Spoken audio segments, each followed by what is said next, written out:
2026 காலம் எப்படி அமையுது சார்? இந்த அரசாங்கத்தை பற்றி ஒரு பெரிய ஒரு எதிர்மறை கருத்து இருக்குது. ஆன்டி எஸ்டாப்ளிஷ்மெண்ட் சொல்கிறாங்களே, அந்த கருத்து நிறைய இருக்குது. அவங்க என்ன பண்ணுறாங்க, இந்த கருத்தை வந்து மீடியா மேனேஜ்மெண்ட்டில் இந்த கருத்து வெளிவராத பண்ணுறாங்க. அதனால் அவங்களுக்கே எந்த அளவுக்கு எதிர்மறை கருத்து இருக்குதுன்னு தெரியல. அது ஒரு பெரிய தப்பு. அதுவும் தமிழ்நாடு மாதிரி ஒரு தமிழ்நாட்டில் ஒரு ஒலாட்டைல் பாலிட்டிக்ஸ். அதாவது சாதாரண மக்களுக்கு கூட அரசியல் தெரியும். இன்னொன்று என்ன, விஜய் ஃபேக்டர்னுடைய ஆழம் என்னன்னு தெரியல. அவர் வந்து தீவிரமாக திமுகவை எதிர்க்கிறதுனால எந்த அளவுக்கு வந்து திமுகவுக்கு அதன் பேரில் ஒரு திமுக பேரில் தாக்கம் இருக்கும், அதே மாதிரி சீமான் வந்து திமுகவை ரொம்ப தீவிரமாக தாக்குறார். அது தவிர அவர் திமுகவை சீமான் தாக்குறது வந்து சித்தாந்த அளவில், அதாவது அடிப்படையான சித்தாந்தத்தையே அவர் அதில் கேள்விகளை எழுப்பி, அதனால் திராவிட சித்தாந்தத்துக்கே ஒரு ஒரு பலவீனம் ஏற்பட்டிருக்குன்னு நினைக்கிறேன் சீமானால்.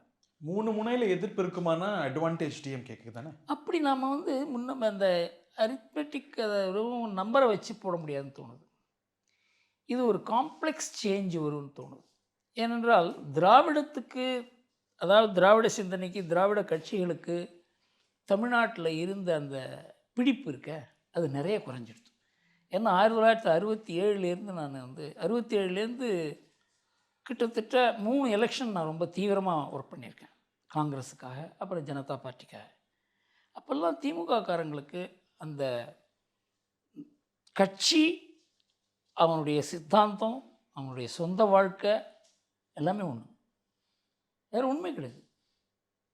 அந்த மாதிரி இருந்த ஒரு கட்சி, அந்த மாதிரி என்னுடைய ஒரு சித்தாந்தம் இன்றைக்கி வெறும் பேருக்கு தான் இருக்குது. இது வெறும் லேபிள் தான். அது பின்னால் இருந்து சில பேர் கூச்சல் போடலாமே தவிர, அந்த சித்தாந்திகள் எண்ணிக்கை ரொம்ப குறைஞ்சிடுது. அந்த சித்தாந்தத்தினுடைய பிடிப்பு ரொம்ப குறைஞ்சிடுது. அதனால் இந்த பழைய கணக்கையே வச்சு தமிழ்நாட்டில் இது நடக்கும், இது நடக்காதுன்னு இந்த எலெக்ஷனில் சொல்ல முடியாதுன்னு தான் என்னுடைய மனதில் தோணுது. நம்ம ஒவ்வொரு ஆஸ்பெக்டாக பார்ப்போம். கூட்டணி அப்படின்னு பார்த்தா வலுவான கூட்டணியை கட்டியிருப்பது அதிமுகவா திமுகவா? இன்றைய நிலையில் பார்த்தாக்கா அது வந்து திமுகன்னு தான் சொல்லணும். ஆனால் அந்த கூட்டணியினுடைய பலம் வெளியில் தெரிகிற அளவுக்கு உள்ள அந்த கூட்டணிக்குள்ளே ஒற்றுமை இருக்கிறதான்னு பார்த்தா, போன எலெக்ஷனை பார்த்தா இந்த எலெக்ஷனில் அது மாதிரி இல்லை என்று தோன்றுறது. எதை வச்சு சொல்கிறீங்க? காங்கிரஸ் வச்சா? இப்போ திருமாவளவனே எடுத்துங்க, அவர் பேசுகிற, அதாவது கம்யூனிஸ்ட்டை தவிர வேறு யாரும் வந்து திமுக சொல்கிறபடி கேட்குற கட்சி இல்லைன்னு தோணுது. காங்கிரஸை திமுக தக்க வைக்கும்னு நினச்சிங்களா நீங்கள்? நான் முதல்லேருந்து எழுதி கொண்டிருக்கிறேன்.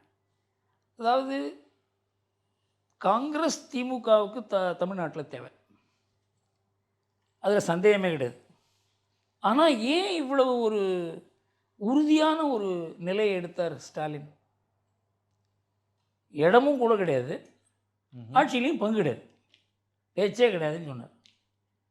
இவ்வளவு உறுதியாக இருக்கிறதுக்கு காரணம் என்னவென்றால், டெல்லியில் திமுகவுடைய ஆதரவு ராகுல் காந்திக்கு தேவை. அந்த ஆதரவு இல்லாத அவருக்கு வந்து இந்திய அணியிலேயே அவருக்கு இருக்க ஒரு தகுதி இருக்காது. இவர் தான், திமுக தான் அவருக்கு பேக் போன். அந்த கிரெடிபிலிட்டி போய்ட்டு மற்ற ரீஜனல் பிளேஸ் கிட்டே அது ஒன்று. ரெண்டாவது, ஏன்னா கண்ணை மூடிண்டு அவங்க வந்து இந்திய அணியில் வந்து இவங்க திமுக காங்கிரஸை, அதாவது ராகுல் காந்தியை சப்போர்ட் பண்ணுறாங்க. இந்த பலம் இல்லை அப்படின்னா அவரால் மோடியை எதிர்கொள்ள முடியாது. இது பிரிஞ்சதுனாலே ராகுல் அங்கே பலவீனம் ஆயிடுவார். ஆனால் டிவிகேவை எக்ஸ்ப்ளோர் பண்ணாங்க தானே? டிவிகே எக்ஸ்ப்ளோர் பண்ணது டிவிகே பக்கம் போகிறதுக்கு இல்லை, இதை காட்டி கூட அதை ஒரு முகாந்திரமாக வச்சு இதில் ஏதாவது பெரிய அளவுக்கு அவங்களுக்கு லாபம் திரட்டி அதை வந்து ராகுல் காந்தியினுடைய அச்சீவ்மெண்ட்டுன்னு காமிக்கணுங்கிறது தான் அவங்களுடைய ஸ்ட்ராட்டஜி. 3 அச்சீவ்மெண்ட் இல்லையே, அது என்ன ஆச்சுன்னா தான் நமக்கு பலவீனம் இல்லாத நம்முடைய பலத்தை உபயோகப்படுத்தணும் அப்படின்னாக்கா அதுக்கு ரிசல்ட் கிடைக்கும். நாமே பலவீனமாக இருந்து டெல்லியில் நமக்கு இந்த ஆதரவு தேவை அப்படிங்கிறது திமுகவுக்கு தெரியும் இல்லையா? அங்கே எந்த மாதிரி பேச்சுவார்த்தை நடக்குது அப்படிங்கிறத பற்றி எனக்கும் தொடர்ந்து தகவல்கள் வந்து கொண்டிருக்கு. நீங்கள் தான் ஏற்கிறீங்கன்னு கூட தமிழ்நாட்டில் நான் இல்லாத எதுவுமே ஒரு அணு அசையாதுங்கிற மாதிரி தான் தமிழ்நாட்டில் எல்லா விதமான வதந்திகளும். ஹைப்போதெட்டிக்கலி இந்த அணி ஃபார்ம் ஆயிருந்தா லேண்ட்ஸ்கேப் மாறி இருக்குமா? நிச்சயமாக மாறி இருக்கும். எப்படி? எப்படி எப்படி மாறும் அப்படின்னு சொன்னாக்கா, முதல்ல திமுக அணி பெரிய அளவுக்கு பலவீனமாச்சுன்னு தோணும். நீங்கள் பெர்செப்ஷன் மேனேஜ்மெண்ட்டில் இது ஒரு பெரிய அளவுக்கு திமுகவுக்கு பலவீனமாக இருக்குது. இன்னொன்று என்னவென்றால், விஜய்க்கு ஒன்றுமே தெரியாது அப்படின்னு எல்லாரும் நினைக்கிறாங்க. அவருக்கு அவர் பிரபலமாக இருக்காரே தவிர, அரசியலை பற்றியோ, கட்சி நடத்துறதை பற்றியோ, இதை வெற்றி பெற்றால் என்ன செய்வது என்பதை பற்றியோ அந்த மாதிரி அனுபவமே கிடையாது. அது தவிர அமைப்பு கிடையாது அவருக்கு. ஓரளவுக்கு காங்கிரஸுக்கு பரவலான அமைப்பு இருக்கிறது. திமுக மாதிரி அதிமுக மாதிரி இல்லைன்னா கூட அவங்களுக்கு ஒரு பரவலான அமைப்பு இருக்கிறது, அனுபவம் இருக்கிறது, டெல்லியில் அவங்களுக்கு ஆதரவு இருக்கிறது. இது எல்லாத்தையும் வச்சு பார்த்தாக்கா எந்தெந்த இடத்துல தாவேகா பலவீனமாக இருக்கிறதோ அந்த பலவீனத்துக்கெல்லாம் ஈடுகட்டக்கூடிய அனுபவமும் அந்த தகுதியும் அந்த அதிகார பிணைப்பும் கூட காங்கிரஸுக்கு இருக்குது. அதனால இது ஒரு நல்லபடியாக வந்திருக்க முடியும். ராகுல் இதை விரும்பினார், சோனியா காந்தி திமுகவை விரும்பினார்ங்கிற சிக்னல்ஸ். அதுதான் நான் நினைக்கிறேன். ஆனால் ராகுல் இதை விரும்பினார் அப்படிங்கிறது திமுக அலையன்ஸை பிரேக் பண்ணுறதுக்காக அப்படின்னு நான் நினைக்கல. மிரட்டுறதுக்காகத்தான். அது தவறான ஒரு, அதாவது திமுகவை தவறாக கணித்தார் அவர். அவங்க வந்து காங்கிரஸை இங்கே தமிழ்நாட்டில் விலைக்கு வாங்கிட்டாங்க அப்படிங்கிறது தான் என்னுடைய அனுமானம் மாத்திரம் இல்லை, எனக்கு வந்த தகவல்களும் அப்படி தான். 1996 எப்படி அதிமுகவோட போனதால் காங்கிரஸ் உடைஞ்சுதோ, இந்த முறை காங்கிரஸ் சேரவில்லை என்றால், அவங்க தனியாக போகிறாங்க, தவைக்கூட போகிறாங்க, நிச்சயமாக அந்த கட்சியை உடைச்சிருப்பாங்க திமுககாரங்க. அந்த அளவுக்கு எனக்கு அனுமானம் மாத்திரம் இல்லை, 1996 ரிவர்ஸ் நடந்திருக்கும்னு தோணுது எனக்கு. அதனால தான் அவங்களுக்கு வந்து இதை மேலே நகர்த்த முடியல ராகுல் காந்தியால். ரெண்டு பக்கமும் அவருக்கு சிரமம் வந்ததுனால சோனியா காந்தி வந்து அதை அப்படியே தடுக்கா அதை சமாளித்து அவங்க சொன்னாக்க காங்கிரஸும் கேட்கும், திமுகவும் கேட்பாங்க அப்படின்னு. ஆனால் பெரிய டிமாண்ட் ஒன்றும் அவங்க பண்ணலை. ஏன்னா ரொம்ப நேரம் நெருங்கி விட்டதுனால சிதம்பரத்தை வச்சு நீங்கள் என்ன பண்ண முடியுமோ பண்ணுங்க அப்படின்னு சொல்லி, சிதம்பரம் தனக்கு ராஜ்யசபா 2028 தேவைங்கிறதுனால இந்த அக்ரிமெண்ட்டை முடிச்சுட்டாருங்கிறது என்னுடைய அனுமானம். பட் இந்த கூட்டணி வியூகத்தில் திரு ஸ்டாலின் திரு எடப்பாடி பழனிசாமியோட மோர் அக்காமடேட்டிவாகவும் பிராக்மேட்டிவாகவும் இருக்கிறாரு அப்படின்னு நீங்கள் ஏற்றுவீங்களா? அவருக்கு வந்து இந்த ஆட்சி பலம் இருக்குது, அஃப்கோர்ஸ் பணபலம் ஏராளமாக இருக்குது.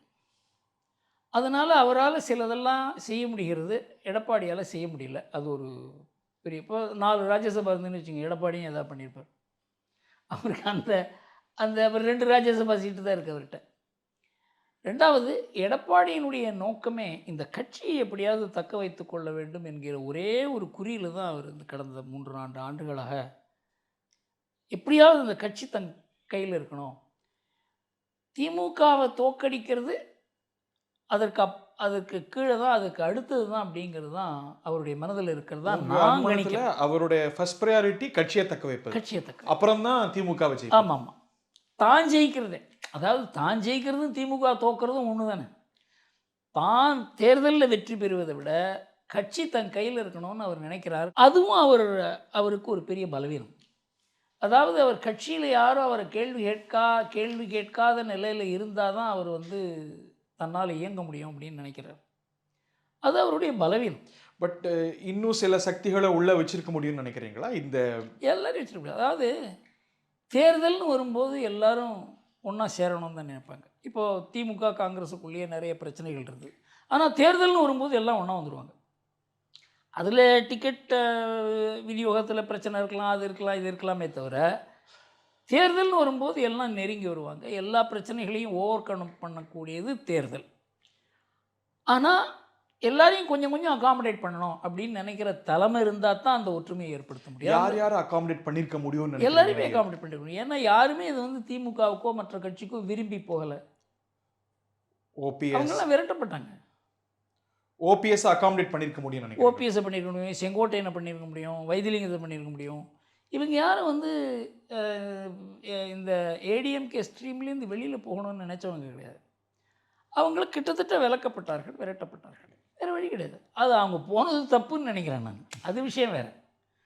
ஆனால் அவங்களுக்கு இடமில்லைன்றதுனால அவங்க போனாங்க. இடமில்லைன்னாக்கா நான் அரசியல்லே இருக்க வேண்டாம்னு நினைக்கிறேன் நான். அரசியல் துறவரமாக போக முடியும்.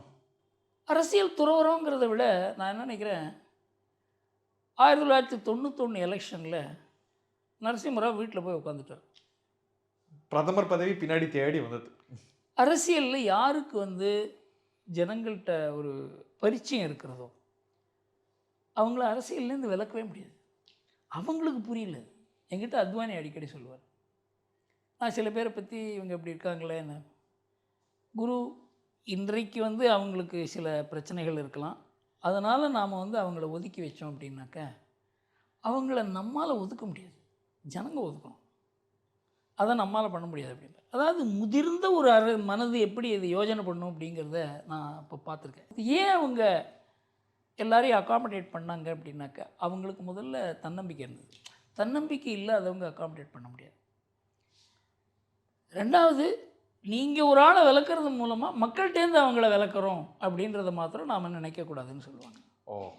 இப்போ ஓபி அப்படின்னு சொன்னாக்கா அவருக்கு என்ன பலம், ஏது, எத்தனை ஓட்டுங்கிறத விட தெரிஞ்சவர். தெரிந்த ஒருவரை உருவாக்குவது கஷ்டம் அரசியலில். ஆனால் தெரிந்த ஒருவரை பயன்படுத்த முடியும். அந்த நோக்கில் பார்த்தோம் அப்படின்னு சொன்னாக்கா இந்த தவறுகளை தவிர்த்திருக்கணும்.